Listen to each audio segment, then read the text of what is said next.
بسم الله الرحمن الرحيم يا قابل توبة آدم يوم عاشوراء يا فارج كرب ذي النون يوم عاشوراء يا جامع شمل يعقوب يوم عاشوراء يا سامع دعوة موسى وهارون يوم عاشوراء يا مغيث إبراهيم من النار يوم عاشوراء يا رافع إدريس إلى السماء يوم عاشوراء يا مجيب دعوة صالح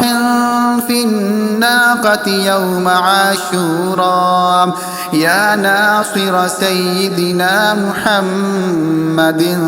صلى الله عليه وسلم يوم عاشوراء يا رحمن الدنيا والآخرة ورحيمهما صل على سيدنا محمد وعلى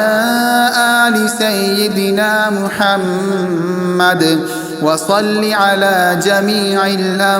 الأنبياء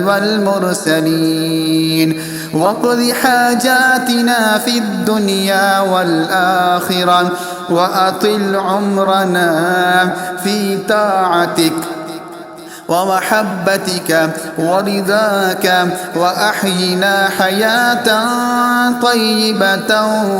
وتوفنا على الإيمان والإسلام برحمتك يا أرحم الراحمين. اللهم بعز الحسن وأخيه وأمه وأبيه وجده